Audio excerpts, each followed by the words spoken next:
Alors, se mettre sur son 31, bien sûr, ça évoque la mode, être très bien habillé. Mais moi, je pense que déjà, c'est une question d'âge. À un certain moment, on a envie d'être bien dans ses pompes avant d'être sur son 31. Donc moi je pense que le matin quand on se réveille, on a bien envie de s'habiller selon la météo, pas forcément avec des talons aiguilles ou surtout avec le métier de journaliste.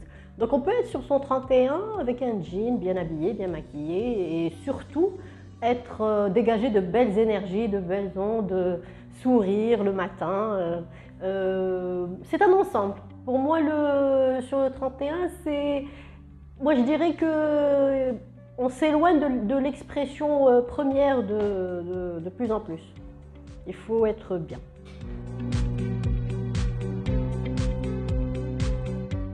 Écoutez, franchement, le 8 mars, c'est une belle journée. Ça fait toujours plaisir de recevoir. Nous, dans le groupe dans lequel j'évolue, on reçoit donc un cadeau, donc ça fait toujours plaisir. On reçoit des amis, on reçoit des messages. Seulement, en fait, au stade de notre parcours de vie professionnelle, on attend beaucoup plus parce que le 8 mars, dans les années 1900, enfin ça a démarré en 1909, je pense que c'est plus des doléances des femmes par rapport à leurs droits. Et le Maroc est encore très très loin sur ce volet-là.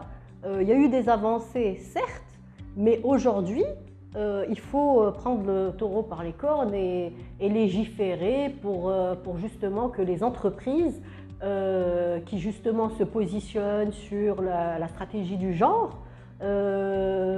commencent vraiment à instaurer des mesures d'encouragement vis-à-vis des femmes et que ça soit, moi par exemple, pour fêter le 8 mars, par exemple dans une entreprise, c'est bien les cadeaux, mais par exemple avoir des promotions internes, le 8 mars, une stratégie de ressources humaines qui est tournée vers la femme, ça pour moi c'est de la RCE.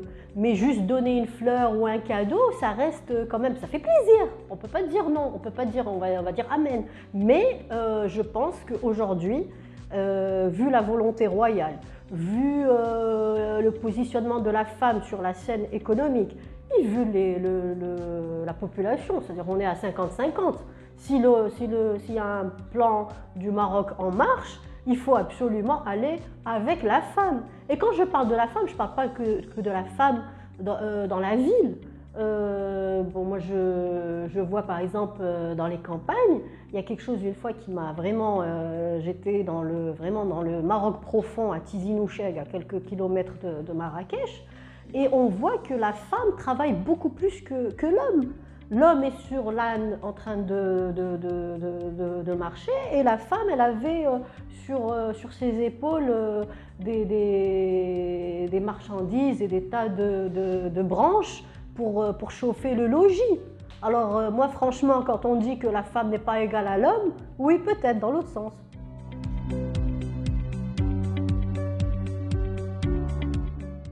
Ben, moi, franchement, je suis journaliste depuis 20 ans, donc j'ai démarré dans l'investigation, donc c'était plus dans l'économique, mais au fur et à mesure, justement, avec la mouvance, justement, et les progrès faits par le Maroc, justement, au niveau des indices humains, parce que ça reste aussi la femme, quand on repêche des petites filles, au lieu qu'elles aillent travailler et faire le ménage et qu'on puisse les mettre et les scolariser, moi je trouve que ça fait partie du Maroc en marche et c'est très très important.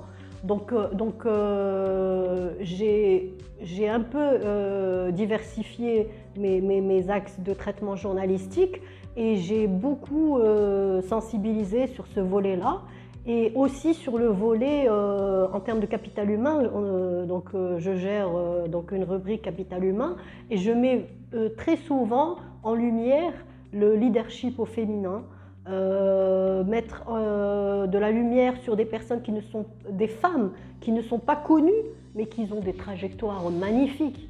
C'est-à-dire qu'aujourd'hui, il faudrait donner des modèles inspirants, mais des modèles qui sont faisables.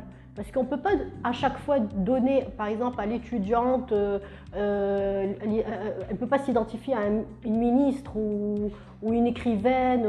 Il faut qu'elle s'identifie à une personne qui a réussi et qu'elle se reconnaît dans le monde social dans lequel elle évolue.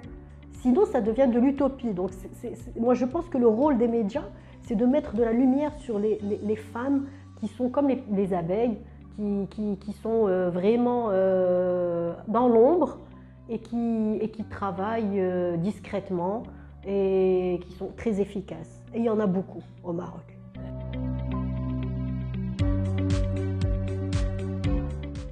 Bah, la femme, moi je la vois déjà donc sensible, il y a beaucoup de sensibilité, généreuse, faisant preuve d'empathie. C'est une force pas forcément que l'homme a. L'intelligence émotionnelle, en termes de leadership, c'est très important. Belle, humble, généreuse, discrète, coriace, courageuse, guerrière, batailleuse,